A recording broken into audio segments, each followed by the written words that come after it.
बातों के द्वारा दिया करते हैं। भक्त न होते तो भगवान का अस्तित्व खत्म हो जाता और भगवान न होता तो भक्त न होते। दोनों का जोड़ा, इसी को देखकर, भक्तों को देखकर भगवान में आस्था, विश्वास, यकीन, और अगर भक्त उस प्रकार के विश्वासी न हो तो यकीन और आस्था भक्तों में, भगवान में न हो। ये एक पोल है जिस पोल पर जीवात्मा अपना जलवा दिखाती है, अपनी शक्ति का प्रदर्शन करती है। वहां से तमाम लोगों को दरिया की तरह से वो ठंडा जल पीने को मिलता है और उससे लोग अपनी तपस ज्वाला बुझाते हैं। ये भारत का इतिहास उन फकीरों और महात्माओं का जो लिखा हुआ है इस प्रकार से। आप सभी बड़े भाग्यशाली हैं कि आपको ऊंचा से ऊंचा संदेश सुनने को मिल रहा। कहाँ के रहने वाले हैं आप? ये आपका वतन नहीं, ये आपका घर नहीं, प्रदेश में अपना वतन आपने मान लिया घर, और यहाँ आकर के फंसे। यहाँ के काम धाम करने लगे, इनको अपना माना, और यहाँ के काम धाम एक भी हमारे नहीं। जिस शरीर में हम बैठे हुए काम करते हैं इंद्रियों के द्वारा, वो भी हमारे नहीं, तो बाकी और शरीर संबंधी रक्षक चीजें हमारी कब हो सकती हैं?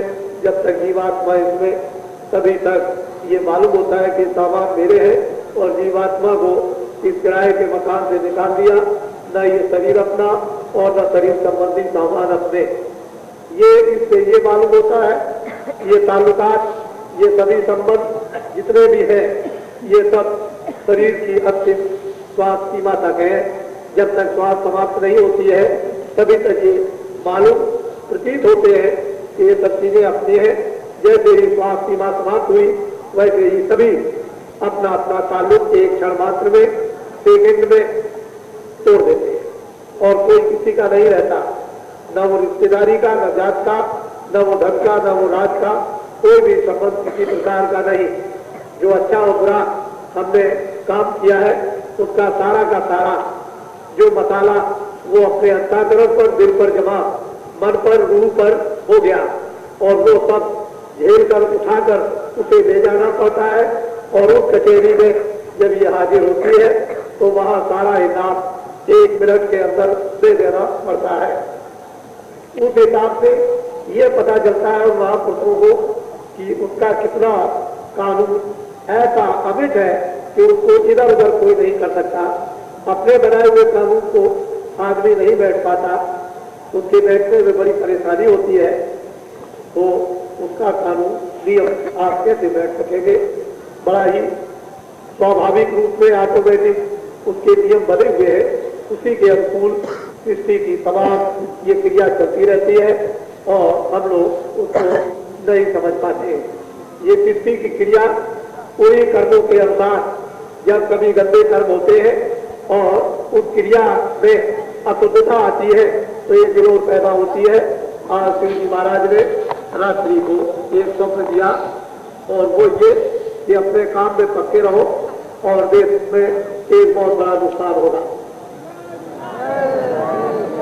मैं उस नुकसान को नहीं बताऊंगा, एक नुकसान बहुत बड़ा होगा और वो यही नहीं होगा बल्कि सारे विश्व में होगा।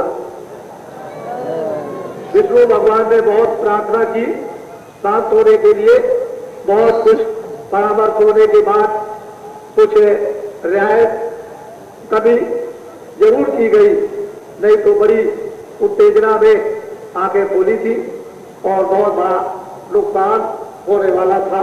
लेकिन संयुक्त की आने की स्वागत तैयारियों में वह बोले जी यहाँ उपस्थित थे, इसलिए बड़ा ही नैतिक और शांत रूप से यानी जागरण किया गया और रात्रि को एक जोर का हल्ला और हुआ। आप लोगों को नहीं मालूम, जिनको मालूम है उन्हीं को मालूम है, लेकिन मैं तो समझता हूँ कि इस मैदान में लगभग सभी लोगों को मालूम हो गया होगा। अन्य लोग इस रहस्य को क्या जाने। यही नगरी है जहाँ पर कृष्ण भगवान ने एक जग संबंधी बातें बताई थी कि ये यज्ञ कब सफल होगा, जब घंटा बजेगा। पूछा गया कि भगवान घंटा कौन बजाएगा, न तुम बजा सकते हो न हम बजा सकते हैं, उनको सुपच को ले आओ, वो बजाएंगे। अगर उन्होंने घंटे को बजा दिया तो ये जंग सफल हो जाएगा, और नहीं बजा तो असफल हो जाएगा। एक दफे जब उन्होंने किया तो असफल कर दिया, तब फिर ये कार्य दोबारा हुआ और सुपच बुलाए गए, और उस समय पर ये कहा गया कि ये एक व्यंजन द्रौपदी ने बना करके रखे और दिए गए। सुपच ने सब उस कुंडे में मिलाकर उसको खाया तो द्रौपदी को घृणा आ गई। जब घृणा आ गई कि ये क्या भक्त है, मैंने अच्छे अच्छे व्यंजन बनाए और इन्होंने हमारे सब उनका अपमान कर दिया और इस तरह से मिला दिया। तब फिर कृष्ण भगवान ने बड़ा इस वक्त कहा कि ये यज्ञ क्यों नहीं सफल हुआ, घंटा नहीं बजा। क्यों नहीं बजा? आपने भक्त का अपमान कर दिया। जहां भक्तों का देश में अपमान होता है वहां क्या होता है, उसका इतिहास बहुत ही ठोस और भरा हुआ है। हम लोग इसको नहीं जानते। उसे अहम भाव में जब बुद्धि नष्ट हो जाती है, मानवता की बुद्धि नहीं होती, पशुवत्ता की, उस समय पर भक्तों का आदर भारत में लोग नहीं करते, उनके साथ बड़ा अपमान का दुर्व्यवहार करते हैं। लेकिन अंत में क्या होता है, ये तो आप इतिहास को सुने और समझे। तो ये उल्टी भी डमरू बजी और सीधी भी बजी, और नुकसान के लिए भी आदेश प्राप्त हो गए। लेकिन खुले शब्दों में आपको नहीं बताऊंगा। और ये उन्होंने आदेश दे दिया कि इस कार्य को, जो संयुक्त आने की स्वागत तैयारियों का हो रहा, इसमें हम 11 दिन तक पूर्ण इसमें है, और जो सामग्री इसकी तैयार की वो कर दी गई है, और आगे इस कार्य में सभी लोग भक्त मंडली संलग्न है, पूर्ण रूप से जरा भी सुस्ती न करे और पूरी लगी रहे। और जब तक वो काम पूरा न हो जाए भक्तों के द्वारा, तब तक भक्त नर नारी इसको कभी भी पीछे न करे।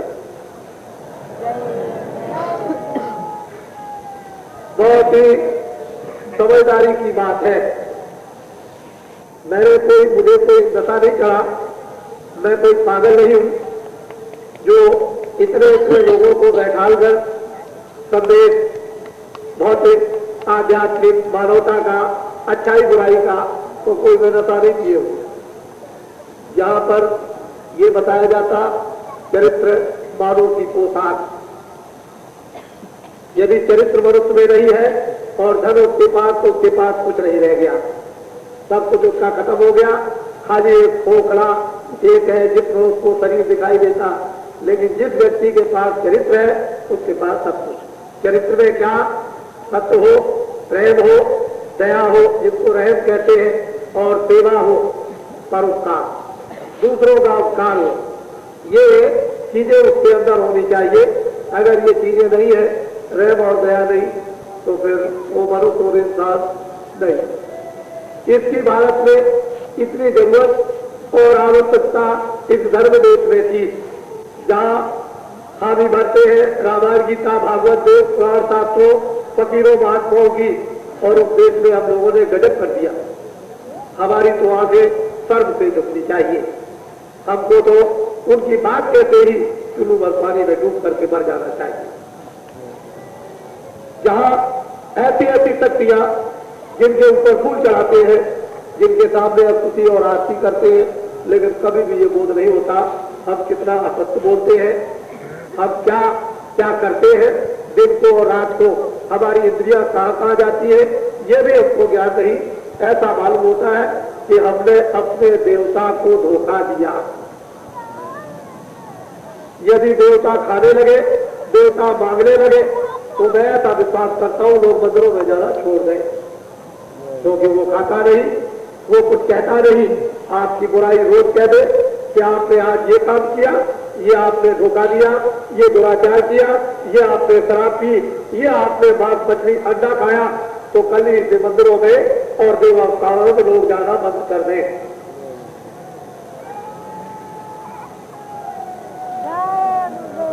मेरा महात्माओं के नर नारियों, ये काम नहीं। फकीरों की बड़ी अहमियत, बड़ी जरूरत